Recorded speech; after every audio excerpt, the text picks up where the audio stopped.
Shabbat Shalom, meus amados. Que maravilha estarmos juntos neste dia que Yahvé nos concede para viver, para adorar, para exultar e exaltá-lo. Como é que você passou a semana?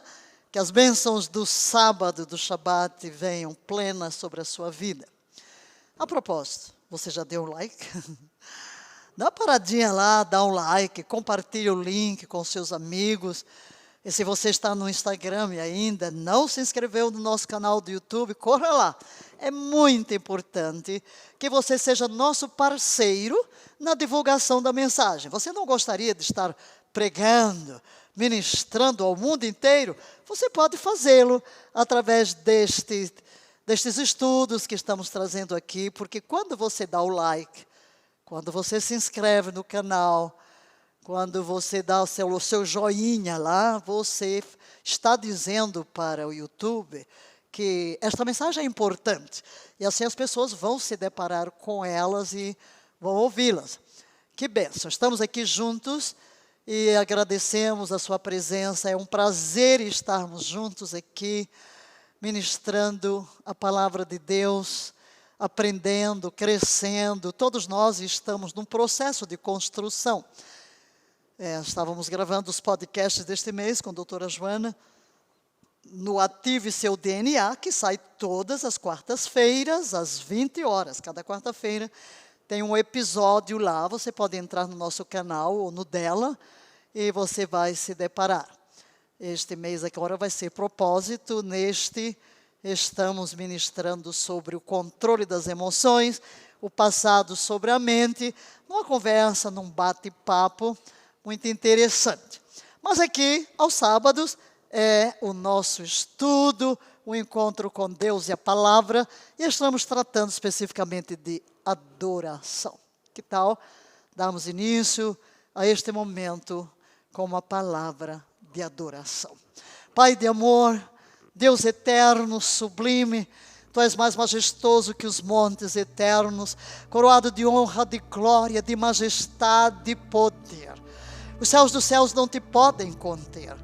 Tu estás mais elevado que os céus. A glória pertence a ti. Arcanjos, anjos, querubins, serafins, todas as hostes celestiais não cessam de te adorar. Seres viventes não cessam de proclamar: Santo, Santo, Santo. És tu, Senhor Deus, o Todo-Poderoso, que eras, que és, que has de vir, o Deus do agora.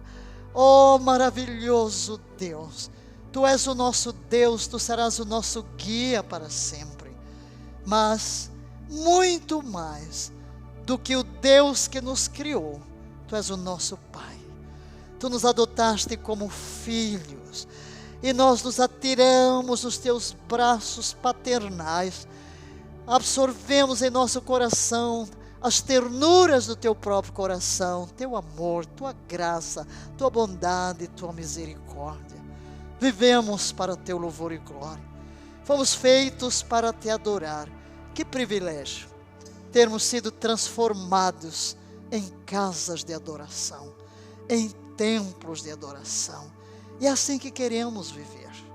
Doce Espírito, ilumina os olhos do nosso entendimento, para que possamos perceber as profundezas da Tua palavra e cresçamos a cada dia na intensidade do nosso amor, na intensidade da nossa adoração.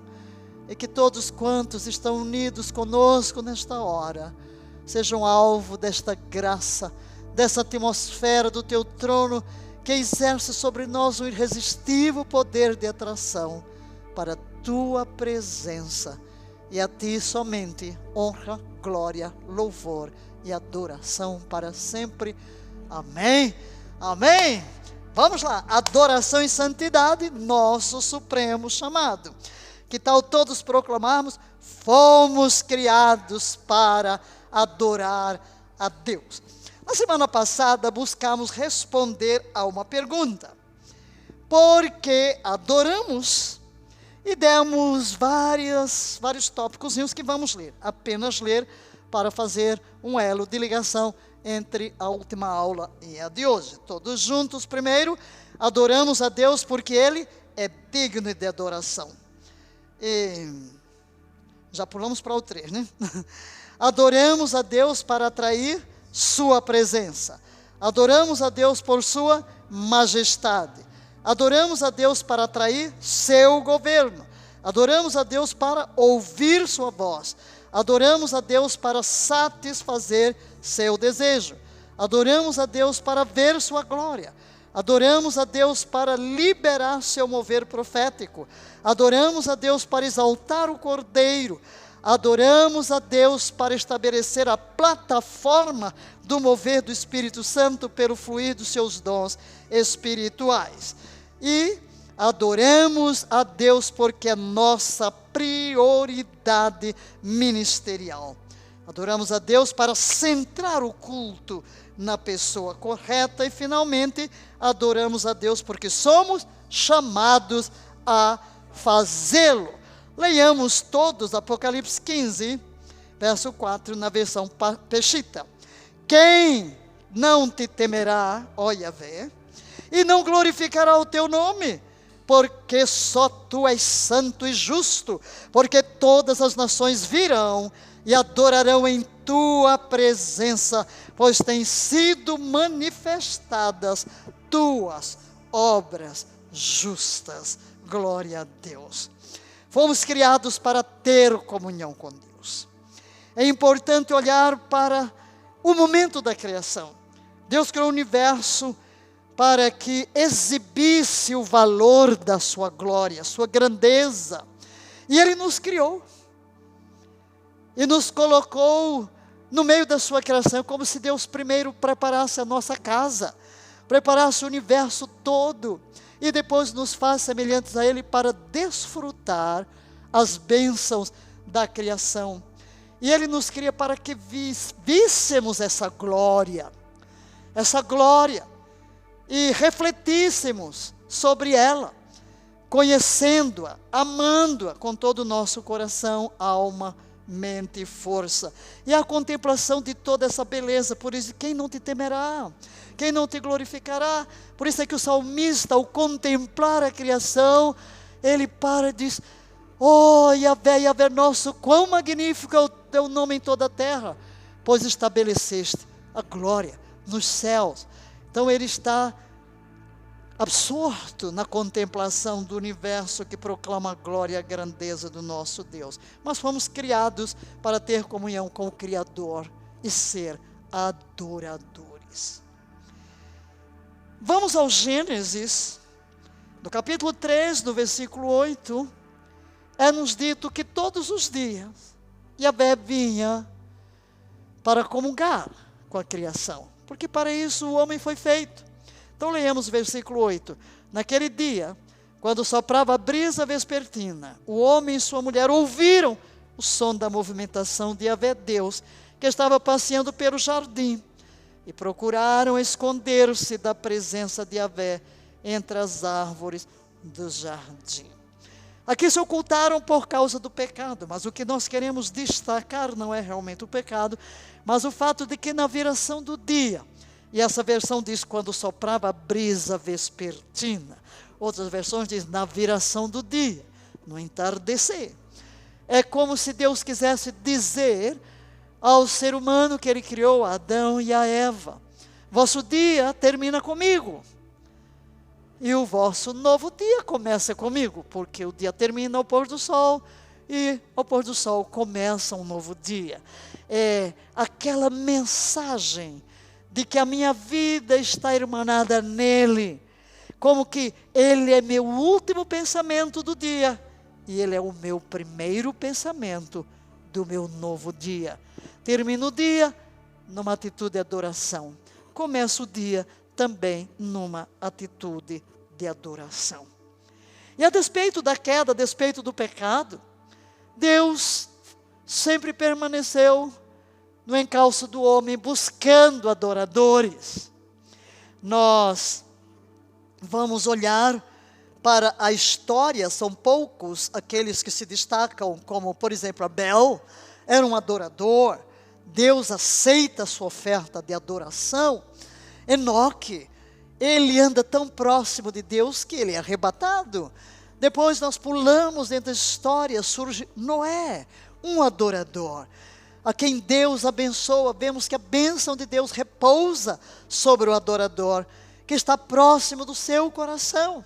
E agora, quando o povo de Israel, depois de se desenvolver no Egito e partir para o Egito, ele chega ao Monte Sinai, onde Deus vai estabelecer uma aliança como nação. Ele já havia estabelecido a aliança com Abraão e a sua descendência, mas agora é um povo, é o povo que ele vai constituir e a quem vai entregar uma constituição, que são os 10 mandamentos e todas as leis que ele deu. Quando ele instrui Moisés lá no monte durante aqueles 40 dias, ele faz uma declaração muito interessante quando ordena que ele construa um tabernáculo. E vamos ler em Êxodo capítulo 25, versículo 8. Juntos, faze-me também um santuário, para que eu possa habitar entre meu povo. Olha, Deus buscando estar com o seu povo, para que o seu povo pudesse adorá-lo. E esse é o propósito de Deus. E em Levítico, no capítulo 26, 12, leiamos: andarei no meio de vós, e serei o seu Deus, e vós sereis o meu povo. Aleluia! Deus está tentando nos chamar de volta àquilo para o qual Ele nos criou, adorá-lo, desfrutar da sua presença. E o tabernáculo deserto era apenas um tipo. Deus estava ali no tabernáculo, mas apontava para uma realidade que viria com a redenção, com a morte de Jesus, quando Jesus mostra que o seu próprio corpo é um tabernáculo. Mas o propósito de tudo não era apenas um tabernáculo feito por mãos, mas Deus transformar-nos no lugar da sua habitação, na pessoa bendita do seu Espírito. Cada vislumbre que nos é dado do céu e dos seres criados por Deus é sempre de adoração, de alegria, de louvor por quem Deus é, o único, o supremo, o excelso, o Criador. Então, olhando para o céu, que encontramos adoração. O céu é um lugar de adoração, está encharcado de adoração. Por isso nós vamos, neste momento, ao Apocalipse. Porque quando chegamos ao final da Bíblia, nós vemos os santos e anjos do céu caindo de rosto no chão e adorando a Deus. A adoração será nossa atividade incessante e nossa maior alegria no céu. Que tal a gente já ensaiar? Vamos ensaiar aqui na terra a glória da sala do trono. Então devemos praticá-la agora, não vamos esperar. E Apocalipse capítulo 4 é a revelação de um lugar da mais intensa adoração. Nós vamos passar agora pelas Escrituras, porque elas falam por si sós. Nesse capítulo 4, verso 10, você pode ler comigo? Os 24 anciãos se prostram diante daquele que está sentado no trono e adoram aquele que vive para todo sempre. Eles lançam suas coroas diante do trono e declaram: nosso Senhor e nosso Deus, Tu és digno de receber a glória, a honra e o poder, porquanto Tu és o Criador de tudo, e por Tua soberana vontade tudo que há foi criado e veio a existir. Essa é a exultação dos seres viventes, dos 24 anciãos. Quando chegamos ao capítulo 5, que é o capítulo a seguir, vamos olhar só para alguns versículos, do 8 a 14, e assim que o recebeu, vai falar de Deus, trazendo na sua mão direita o livro, escrito por dentro e por fora, e o rolo da redenção. E quando Jesus toma este rolo, então é a partir daí que vamos ler verso 8.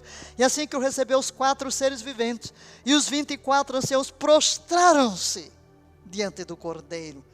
Cada um deles tinha uma harpa e taças de ouro cheias de incenso, que são as orações dos santos. Oh, aleluia!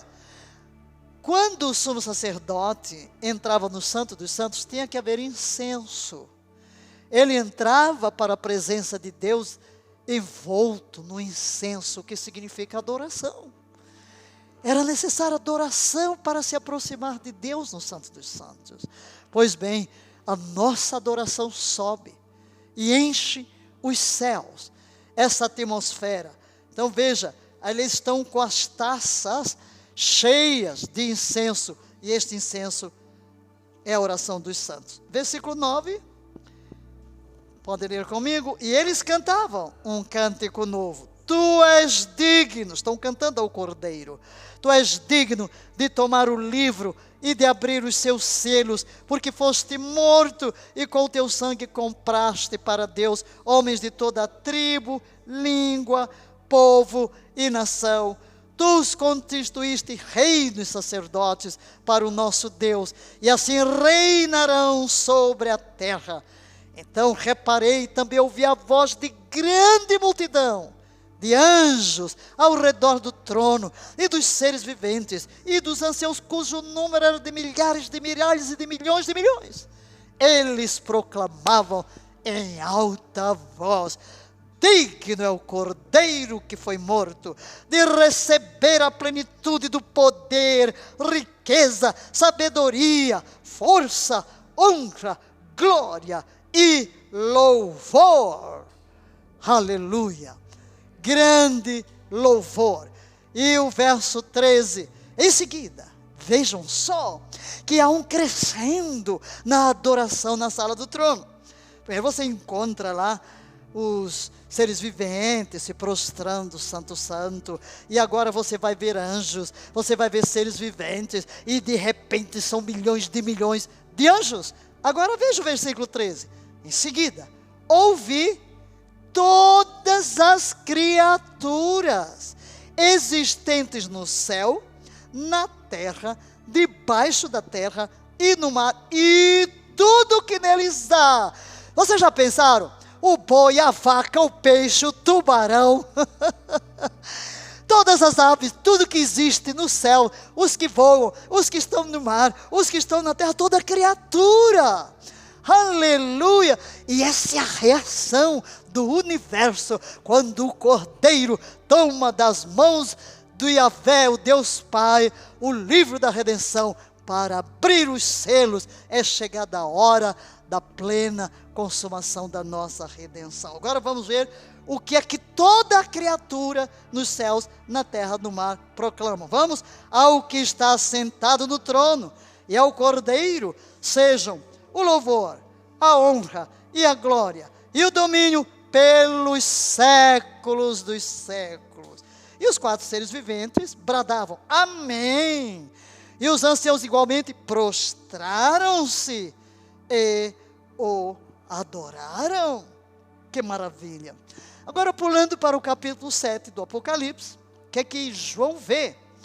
Versículo 9, em seguida olhei, e diante de mim descortinava-se uma grande multidão, tão vasta, que ninguém podia contar. Eu amo isso aqui.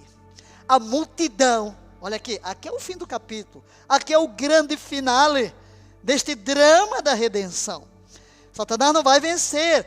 Jesus Cristo, o Filho do Deus vivo, determinou na última geração uma colheita superabundante. Aqueles que serão salvos não são 4 gatos pingados, não. Ouviram? Não, senhores. Olha aqui, multidão grande, tão vasta que ninguém podia contar, formada por pessoas de onde?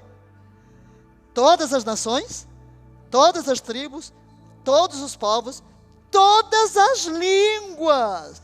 O que fazia essa multidão? Estavam em pé, diante do trono do Cordeiro, vestidos vestidas com túnicas brancas, falando que eles foram lavados pelo sangue do Cordeiro, nasceram de novo, empunhando folhas de palmeira, e vamos ver o que eles proclamavam, e proclamavam em grande voz, vamos lá, a salvação pertence ao nosso Deus, que se assenta no trono, e ao Cordeiro, aleluia.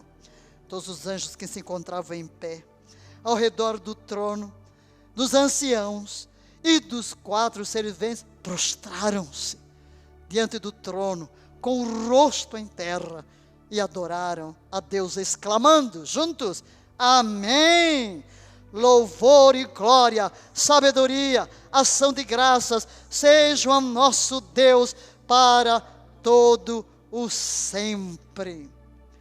Você vê aí que as hostes angelicais respondem ao louvor dos redimidos.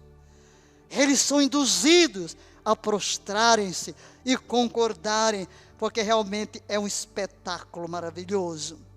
E ali na sala do trono, nós temos os 4 seres viventes. João vê esses 4 seres viventes, cada um com uma aparência.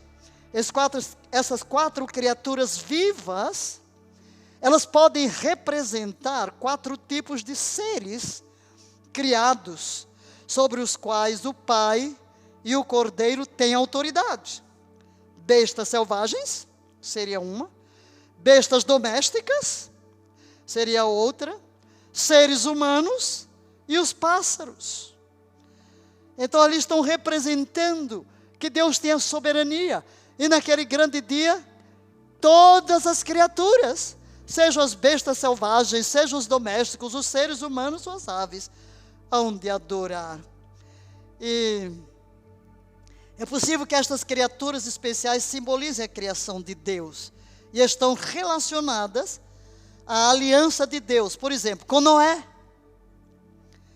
As faces das criaturas vivas são paralelas à declaração de Deus em Gênesis 9, versículo 10. Sua aliança é com Noé. A face do homem, a ave, a face da águia, o gado, a face do bezerro, e os animais da terra, a face do leão. Há uma plena adoração, e essa é a mesma visão que Ezequiel vai ter, quando ele tem a visão da glória de Deus. E o que é que proclamam estes 4 seres viventes? Vamos fazer coro na terra ao que os seres viventes clamam diante do Pai? Santo, Santo, Santo é o Senhor Deus Todo-Poderoso, que era, que é e que há de vir. Então não há descanso no céu, nem de dia nem de noite, há adoração, até porque lá não há sol, lua, não há esse conceito que nós temos de dia e noite, porque precisamos de descanso. E em Hebreus 1:6, todos os anjos de Deus o adoram, todos os anjos de Deus o adoram. Mas queríamos fazer uma declaração, queridos, é que ele será adorado por todos os homens crentes e incrédulos. No fim de tudo, como o texto que nós lemos, toda criatura, todo joelho se dobrará, toda língua confessará que Jesus Cristo é o Senhor, para a glória de Deus Pai, querendo ou não querendo, todos hão de reconhecer, naquele grande dia, que só Yahvé é Deus, e Ele será adorado por toda a terra, todos os ricos e poderosos da terra, eles adorarão, eles hão de se ajoelhar diante de Deus, todos os que descem ao pó. Nós lemos no Salmo 66:4, vamos ver, prostra-se diante de ti a terra inteira, e entoa hinos em tua honra, canta louvores ao teu nome, aleluia. Mas vamos entrar agora num pequeno estudo sobre as expressões de adoração, porque são várias as palavras que aparecem no Antigo Testamento, em hebraico, vamos ficar apenas com o Antigo Testamento, que são traduzidas para louvor, para adoração. E olhando para as palavras, nós vamos ter um entendimento de que como a expressão de adoração é multiforme. É multiforme. A Bíblia descreve vários tipos de adoração. Todos os tipos são apropriados. Cada tipo tem seu lugar. Há palavras únicas em hebraico para expressar o louvor e a adoração a Deus. Levanta-se a pergunta: o que significa adorar? O que significa louvar, louvor em hebraico? Há mais de uma maneira de dizer ou expressar adoração na linguagem da Bíblia. E vamos olhar para essas palavras, começando com a palavra Hallel, em hebraico. O que significa a palavra Hallel? A Bíblia nos diz em 2 Samuel 6 que todo Israel se regozijou em gritos ao som da trombeta, e ninguém se alegrou como o rei Davi. Porque o que é Hallel? Esse louvor sem restrições. Davi dançou e louvou a Yahvé em êxtase, enquanto observava a arca de Yahvé sendo trazida de volta para Jerusalém. O louvor de Davi foi um louvor Hallel. Esse louvor significa brilhar, glorificar. Hallel é encontrado em toda a Bíblia como uma palavra para louvor. Então, se olhamos para o louvor, a adoração de Davi, na frente da arca, pulando, dançando, feliz porque a presença de Deus vinha para Jerusalém, podemos entender o que é Hallel. Salmo 103, por exemplo, tem o nome Hallel. Aleluia! Louvai, servos de Yahvé, louvai o nome do Eterno. A raiz da palavrinha Hallel nos dá mais duas palavras importantes. Uma é aleluia, uma combinação de louvor, Hallel, e o nome de Yahvé, o nome pessoal de Deus em hebraico. Aleluia, louvor e Yahvé. Louvai a Yahvé, exultai na presença de Yahvé. Temos a palavra barak, que significa ajoelhar-se, bendizer a Deus, curvar-se. É outra palavra para adoração. Barak significa curvar-se, ajoelhar-se. Comunica que o Senhor ocupa um lugar de importância. A pessoa curvava-se diante do rei, da majestade. E que o Senhor ocupa um lugar de importância e nos ajuda a lembrar quão grande Deus é. Merece a nossa reverência. Barak não é uma atitude de súplica, não há súplica aqui, mas é uma atitude de expectativa, porque o Senhor está mais do que disposto e capaz de agir a nosso favor. Daniel, por exemplo, abria janelas, ajoelhava-se na direção de Jerusalém e orava. Da mesma forma, Elias se ajoelhou e colocou o rosto entre os joelhos, pedindo chuva no topo de uma montanha. É uma atitude de adoração. Barak significa um desejo ardente de adorar com reverência. No conhecimento absoluto de quão infinitamente pequenos e efêmeros nós somos e de quão grande é Yahvé, mais majestoso do que os montes eternos. Barak é uma palavra usada para indicar a postura física, tá? O ajoelhar-se, o curvar-se, bem como um dos termos mais comuns em hebraico, para a bênção, Barak. Está abençoando. Conforme Ele nos quebra e nos recompõe, nosso espírito se expande. E nós emergimos, nos levantamos mais fortes, mais corajosos e completos. E aqui está onde esta palavra aparece. Bendito, Baruch. Bendito. Vamos abençoar a pessoa. Baruch atah Adonai. Bendito. Seja o Senhor para sempre. Amém e amém. Halal, ainda Hallel, para ser claro, brilhar, gabar-se, mostrar, delirar, alegre ou ruidosamente tolo. Davi queria que o louvor estivesse constante diante de Deus, a adoração não cessasse diante de Deus, e lemos o que ele fez. Davi também designou alguns levitas para ministrar perante a arca de Yahvé, fazendo petições e orações, dando graças e louvando a Yahvé, o Senhor Deus de Israel. Essa palavra, halel, aparece mais de 110 vezes no Antigo Testamento. Traduz-se como brilhar, vangloriar-se, delirar, celebrar, ou mesmo ser ruidosamente tolo, como fez Davi diante da arca. Você pode imaginar um barulho mais maravilhoso falando sobre tudo que o Senhor é e tudo que Ele fez? Claro que não há. Outra palavra, shabar, gritar alto. Gritar alto, comandar, é outra palavra para louvor e adoração. Leia o Salmo 47, 1. Povos todos, batei palmas, aclamai a Deus, aclamar, gritar, com vozes de alegria. Olha aí. Outra maneira de você expressar adoração a Deus. Shabar significa gritar alto ou comandar.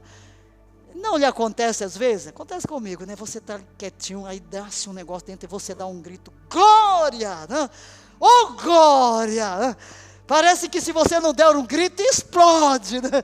Parece que há uma agitação em nosso espírito, queremos adorar. E se não for um grito, parece que o negócio não vai bem. Né? Oh, eu vou gritar, eu vou exultar na presença do Senhor. Então, não se trata apenas de ser barulhento, claro. Seu foco é adorar o Senhor com todo o ser. Todo o meu ser te adora. Outra palavrinha, tehilá, cantar. Aqui é cântico, entra a música. Cantar louvores, cantando espontaneamente com o Espírito. É tão maravilhoso porque nos nossos dias, com esse derramado do Espírito em tudo que foi denominação, os cânticos espirituais, né, todo mundo faz melodia cantando ao Senhor, cantando em línguas, cantando em Espírito, expressando o que Paulo disse aos Efésios, enchei-vos do Espírito, falando entre vós com salmos e hinos e cânticos espirituais, fazendo melodia em vosso coração. Tem nada a ver aqui de composição de hinos para gravar. Tem a ver daquela adoração espontânea, quando cantamos louvores em espírito. Conhecido por ser o nome hebraico do livro de Salmos. Sefer Tehilim. Tehilá é uma canção de louvor. E o livro dos Salmos, Sefer Tehilim, é um livro de cânticos. São cânticos. É uma instrução espontânea para trazer luz e celebração com canções, grito e barulho sagrado. É interessante que uma das primeiras vezes que nós encontramos esta palavra, tehilá, na Bíblia, é logo após Deus libertar os hebreus do Egito. O que ocorreu? Moisés e os filhos de Israel cruzaram com segurança o Mar Vermelho. O faraó e seus exércitos submergiram. E em Êxodo 15, seus olhos que acabaram de ver as águas desabarem sobre os seus inimigos, aí vem pela primeira vez a palavra que eles começaram a cantar louvores. Miriam toma o tamborim, lá vão dançando e cantando louvores em alta voz. O Salmo 22, na versão amplificada, verso 3, leiamos: mas tu és santo, ó tu que habitas no lugar santo, onde os louvores de Israel, e aí está tehilá, onde os louvores de Israel são oferecidos. Significa que quando nós cantamos estes louvores, Deus se faz presente. Tehilá significa cantar louvores não ensaiados, não planejados ao Senhor. Você pega, por exemplo, um texto, né? Pega um versículo, pega um salmo e vai cantando. É interessante, você vai lá no Muro das Lamentações, você vai ver que eles não leem como a gente lê, é cantando, né? Põe música. E você já experimentou pôr música nos salmos? Cria música na hora, não é que você vai tentar pôr numa melodia a letra, porque aí não vai dar certo, né? Aqui, eu abri aqui, por exemplo, um salmo. Eu te amo, Senhor. Eu te amo, Yahvé. Aí você começa, né? Vai fazer uma música. Eu te amo, Yahvé. Tu és minha força. Yahvé, és minha rocha. minha fortaleza e meu libertador. Tu és meu Deus, és meu rochedo, em que encontro proteção. És meu escudo, o poder que me salva, meu lugar seguro. Não me peça para cantar de novo, porque eu não vou saber. É um cântico espontâneo, né? Você pega e vai, e nem vou gravar. Mas quem compõe faz isso, né? Porque depois, tá certo. Glória a Deus, eu louvo a Deus pelos compositores, porque eu uso seus louvores, sua adoração me enriquece. Eu sempre louvo a Deus e oro. Obrigado, Senhor. Olha esse conjunto coral que me arrebata para o teu trono. Olha essa música que arranca as lágrimas, que me impele para a tua presença. Maravilhoso.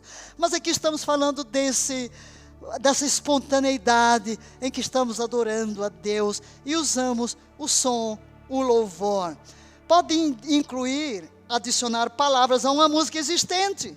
Por exemplo, você pegou a música existente, para te adorar, Senhor, para te adorar, Senhor, para te adorar, Senhor, foi que eu nasci, e é por isso que eu te adoro, todo meu ser se volta para ti. Então eu peguei uma música conhecida e daí eu desemboco, vou criando a minha letra, vou saindo para outras tonalidades, algo espontâneo que brota do nosso coração.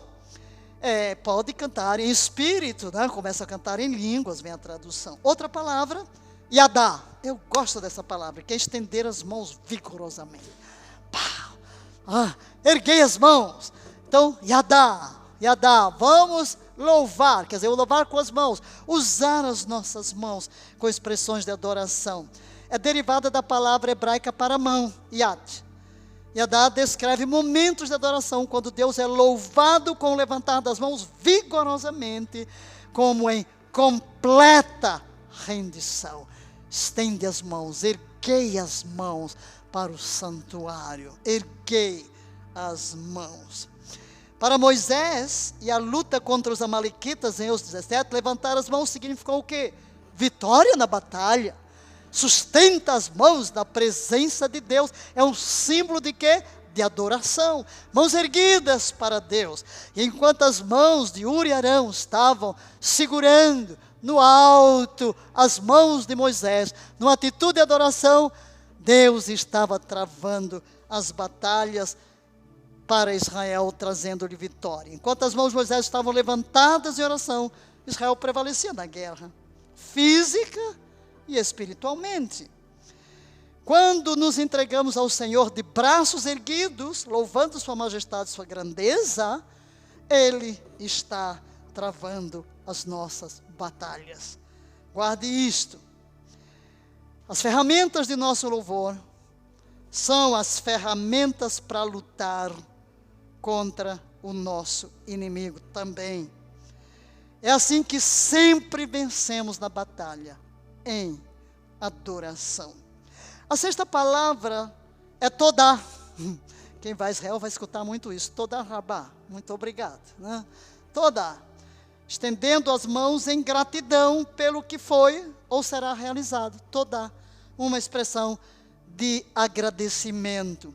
A diferença entre yadá e todá é tênue, na melhor das hipóteses.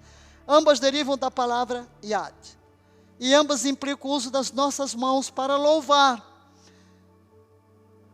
Mas todá vem com sua marca incomum de beleza. Algo de expressão de gratidão. Todá permanece até hoje a maneira hebraica de simplesmente agradecer. Todá. A gente diz em português, muito obrigado. Né? Grato. Graças. Thank you. Né? Também levantamos nossas mãos em agradecimento. Por quê? Porque a benignidade de Yahvé é eterna, dura para sempre. E chegamos a Ele com nossa escassa oferta. Esse levantar graças é como chegar com os 5 peixes, com 5 pães e os 2 peixinhos. Nossa pequena oferta, é oferta de gratidão. Nosso sacrifício voluntário No Salmo 56, verso 12, leiamos: assumo, ó Deus, os votos que te fiz. A ti apresentarei as minhas ofertas de gratidão toda. Estendemos nossas mãos em adoração e ação de graças, sem querer nada em troca, mas recebendo tudo de volta. 50, verso 23, olha o que Deus diz, leia. Quem me oferece sua sincera gratidão como sacrifício, honra-me, e eu revelarei a salvação de Deus ao que anda nos meus caminhos. Então, toda é uma forma de adoração que envolve erguer nossas mãos em louvor, algo que já foi realizado ou será concluído. E vamos ler ainda em 2 de Crônicas 20 e 21. Depois de ouvir e deliberar com o povo, o rei designou cantores para louvar a Yahvé, que saíssem na frente do exército, vestidos de trajes sagrados, adorando e entoando: rendei graças, olha aí a palavra toda, rendei graças a Yahvé, porque a sua misericórdia dura para sempre.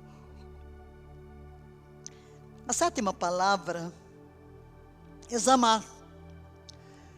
Tocar cordas, tocar cordas, fazer música com instrumentos, principalmente regozijar-se.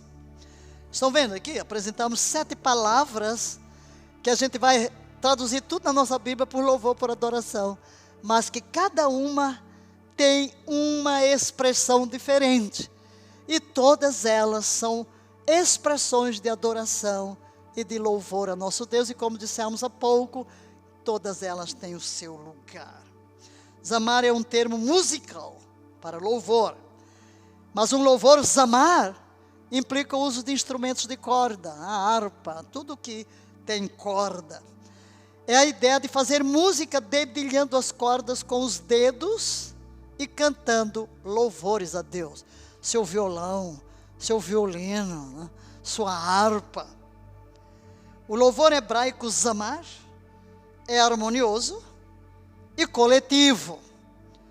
Ele utiliza a música para expressar nossa adoração, criando uma atmosfera onde Deus é convidado a mover-se poderosamente.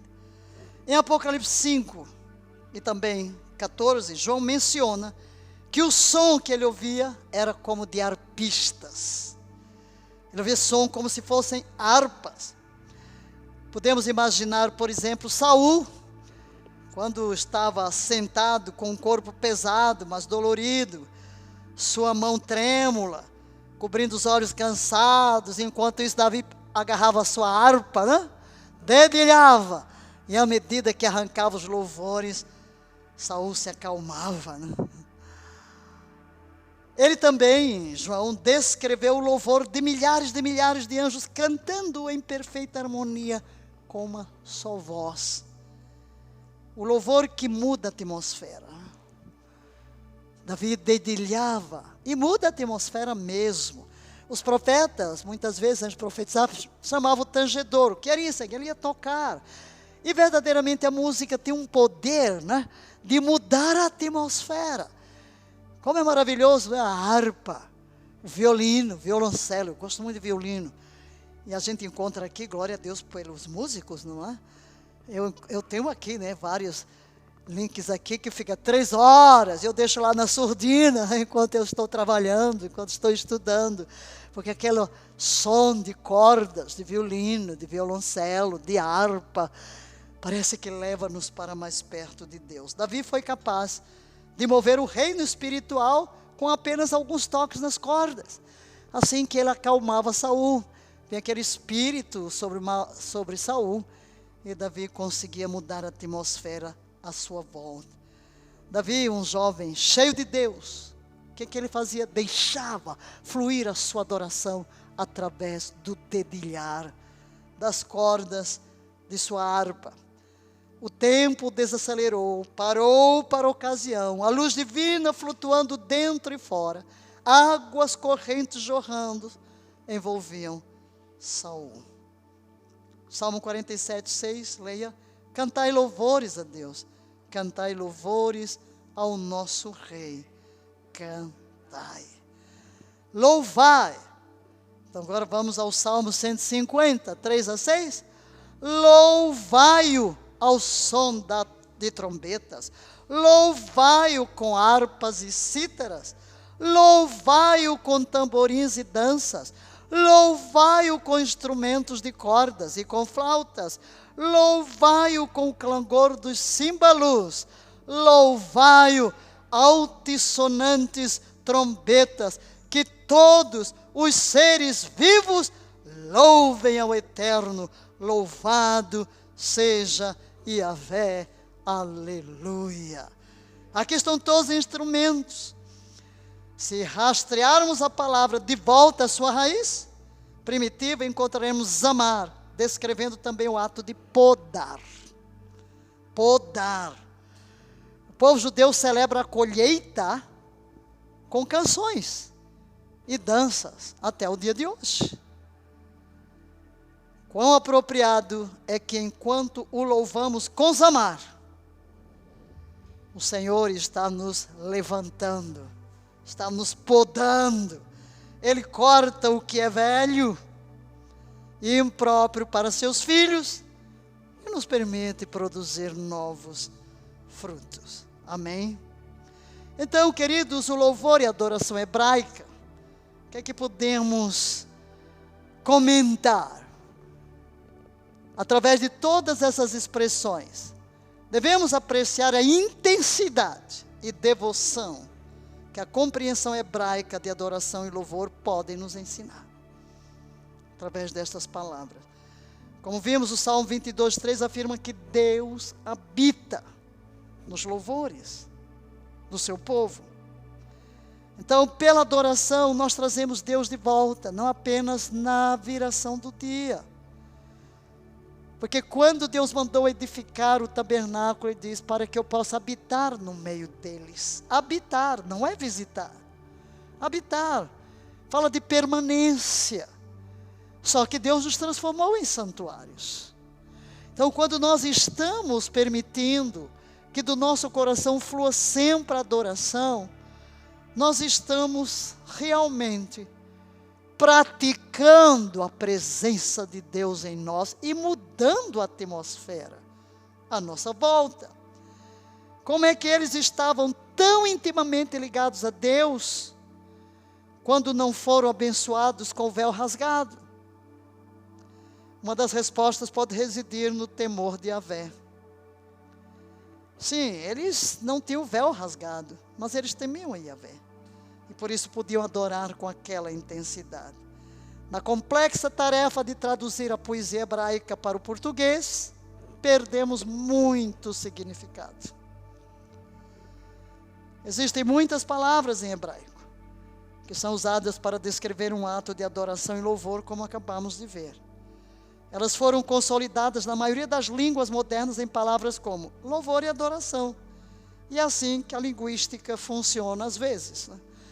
Por isso é importante que a gente volte, aprenda as palavras, para entender que a adoração é multiforme.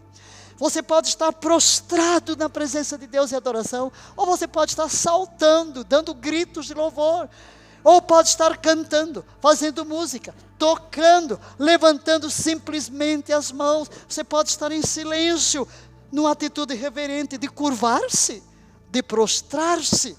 E é isso que as palavras hebraicas nos ensinam. Pode acontecer, porém, que louvar e adorar o Senhor, especificamente na língua hebraica, seja muito mais abrangente do que possamos imaginar. Como podemos concluir? Concluímos fazendo algumas declarações que gostaria que você lesse para reter. Primeiro, é o Espírito Santo que infunde em nós uma percepção da magnificência, majestade e poder de Deus. Lembre-se que nós vivemos a nova aliança. nós ouvimos todas essas palavras hebraicas que mostram a intensidade com que os hebreus adoravam a Deus, mesmo que não tivesse o véu rasgado, mesmo que para se encontrar com Deus tivessem que ir a Jerusalém. Mas hoje nós temos a bênção de ser santuários do Espírito Santo. Então é este Espírito Santo que vive em nós, que infunde em nós esta percepção da majestade, da grandeza. O Deus excelso, supremo, mais majestoso que os montes eternos. É Ele, o poder. Segundo, leia, somos movidos a nos alegrar, agradecer e celebrar. Por quê? Pelo Espírito. É o Espírito em nós. Esse Espírito residente. Quando Ele nos transforma em sua residência, nós somos transformados em santuários. E se falar em santuário é o quê? Lugar de adoração. Nós temos que trazer a atmosfera do trono para dentro de nós. Viver essa realidade da nossa identidade. Em terceiro lugar, é Ele, Espírito Santo, quem nos dá a capacidade de reconhecer e apreciar tudo que o Senhor nos proporciona por meio de Jesus. Ele torna Jesus real na nossa experiência. E então desperta em nós o ímpeto da adoração, do louvor, das ações de graças. Em quarto lugar, é o Espírito Santo que infunde em nós. Voltei, desculpem lá. Somos movidos a nos alegrar. Quarto lugar, além disso, o Espírito Santo, leia, é quem dirige nosso culto de adoração. E nos guia como um grupo, enquanto louvamos a Deus. Quer sozinhos, quer numa célula, quer na comunidade dos redimidos. É o doce Espírito que está ali presente, nos impulsionando ao lugar da adoração. Quinto, nossa adoração deve estar de acordo com a revelação divina na Bíblia. Ela precisa ser fundamentada no conhecimento de quem e como Deus é. Da importância de usarmos a Bíblia para adorar. No nosso livro, Orando a Palavra, nós temos várias orações de adoração. E inclusive para o Pai Nosso, nós temos 10 orações, todas extraídas da Bíblia, porque quando tomamos esta palavra, a nossa adoração estará centrada na revelação que o Espírito nos dá de quem Deus é, como Deus age. E em sexto lugar, as verdades da revelação bíblica devem servir como fundamento e âncora para a nossa adoração. Nunca, e muitas vezes nós usamos os cânticos, e aqui eu coloco uma advertência, nunca devemos cantar heresias. Por isso eu chamo a atenção de pastores, chamo a atenção de dirigentes de louvor, de música. Olhe para as letras, não pegue qualquer coisa. Tem muita letra que o lugar melhor que ela tem é o caixote de lixo. Joga no lixo. São heresias. Muitas vezes não servem. Agora, às vezes nós ficamos... tem cântico que eu de longe, meu espírito rejeita. Uma falta de reverência. Uma falta de reverência. Que Jesus vem arrastando o chinelo, não sei o que, para papá. Tinha uma música aqui no passado, ô misericórdia. O povo cantava tanto, quando eu vi, desliga esse negócio. Por favor, não quero ouvir esse negócio. Porque é uma falta de reverência para com Deus, entendeu? Então nunca devemos cantar heresias. A adoração deve ser moldada pela verdade, não pelo que nos faz sentir bem. É a verdade, é isso de fato que a Bíblia ensina. Eu vou dizer uma coisa, tem muito cântico aí no mercado, que é puro humanismo, tem nada a ver de Bíblia, puro humanismo. Tem descrições de Deus aí que não passam pelo crivo da palavra. Então, uma advertência aqui, porque o inimigo é especialista em interferir para desviar o foco, que deve ser Deus e somente Deus. Além disso, a adoração que verdadeiramente exalta Jesus nunca deve ser descuidada ou baseada na nossa ignorância. A nossa adoração tem que ser firmada na verdade. Tem que ser biblicamente correta, baseada na realidade de tudo que entendemos sobre o grande Deus triuno, Yahvé. E gostaria que você lesse essa declaração comigo. A adoração que não está em harmonia com o que a Bíblia nos ensina, inevitavelmente se transforma em idolatria. Adoração genuína deve envolver o quê? O coração, as afeições e a totalidade do nosso ser. O que é que Deus deseja, queridos? Aqui está. O Senhor deseja que nos voltemos para Ele. De que modo? Com todos os nossos sentimentos, com toda a intensidade dos nossos pensamentos, com toda a determinação da nossa vontade, com toda a energia do nosso corpo. Amarás a Yahvé teu Deus de todo o teu coração, de toda a tua alma, com todas as tuas forças. É envolver o meu ser numa resposta de amor. Ele conhece plenamente o que está em nossos corações. Portanto, fazer estes gestos de adoração que acabamos de ver, nos permite expressar sentimentos e também nos emocionar profundamente. Quando erguemos a mão, levantamos a voz, fazemos uma música, dobramos nossos joelhos, prostramos-nos com o rosto em terra, na multiforme expressão da nossa reverência, da nossa adoração.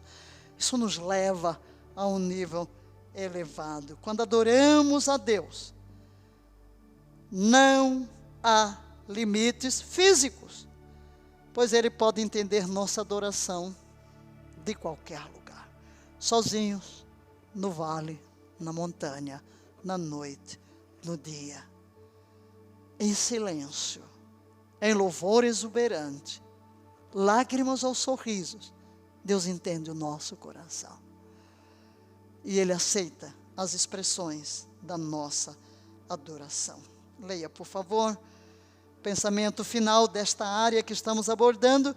A verdadeira adoração é definida pela prioridade que colocamos em quem Deus é em nossas vidas e onde Deus está em nossa lista de prioridades. A verdadeira adoração é uma questão de coração, expressa por meio de um estilo de vida de santidade. Adoração em santidade. Não entramos ainda na área da santidade, estamos ainda na adoração e não vamos parar aqui. Na próxima semana continuaremos e eu quero abordar na próxima semana o que Jesus nos ensina com a adoração, ao revelar a maravilhosa realidade da nova aliança, a mulher samaritana. Deus é Espírito. Importa que os que adoram, o adorem em espírito e em verdade. E que Deus procura adoradores. Você deixou-se encontrar por Ele? No lugar da adoração, aí você tem estas múltiplas expressões. E saiba, não importa seu jeito de adorar. Cada um de nós tem o seu jeito. Nós somos únicos, cada um de nós é único. Cada um de nós tem uma maneira de expressar. Você já ouviu falar no livro As Linguagens do Amor? Quantas linguagens são? Não sei, 5, 10, enfim. 5 linguagens do amor, acho que tem mais. Eu diria, nós temos muitas maneiras da nossa linguagem de amor, de manifestar o nosso amor a Deus. Eis o convite. A toda a terra te adorará e te cantará louvores. Mas eu não quero esperar aquele grande dia em que todo mundo será forçado a adorar. Nós vamos adorar hoje, porque somos templos de adoração. A Ti, ó Pai. A Ti, ó Yahvé, Deus triuno, que estás assentado no trono. A Ti, ó Cordeiro.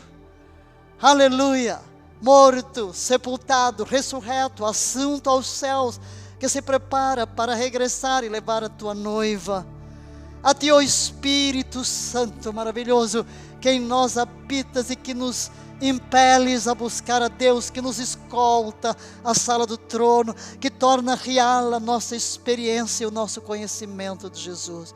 Recebe as expressões mais profundas do nosso ser, de amor, de gratidão, de adoração. Unimos as nossas vozes, as vozes das hostes celestiais, proclamando: Santo, Santo, Santo. Só Tu és digno de ser adorado.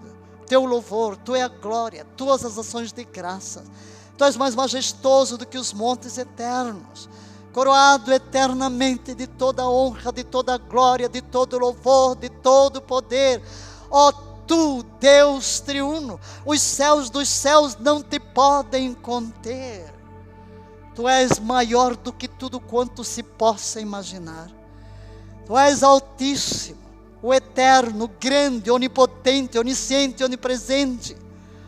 E nós, criaturas tão pequeninas, nos regozijamos, exultamos e alegramos-nos em Ti, porque apesar da nossa pequenez, Tu vieste a nós em amor, graça e misericórdia, recriando-nos em nosso espírito pela obra regeneradora do Teu Santo Espírito, para que como filhos pudéssemos nos atirar nos Teus braços e Te amar,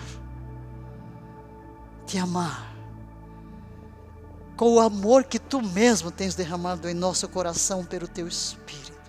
Ensina-nos a viver na Tua presença, pois sabemos que isso é o que Te agrada. Tu estás sempre de braços escancarados, como o pai que escancara os braços para receber o filhinho e expressar-lhe amor e carinho. Assim Tu estás com os braços abertos para nós e nos acolhes junto ao Teu coração, nosso lugar de segurança. O que mais desejamos, viver na Tua presença. Recebe, portanto, neste momento, a nossa expressão de amor, de gratidão, de ações de graça, de louvor e de adoração para sempre e sempre. Amém e amém.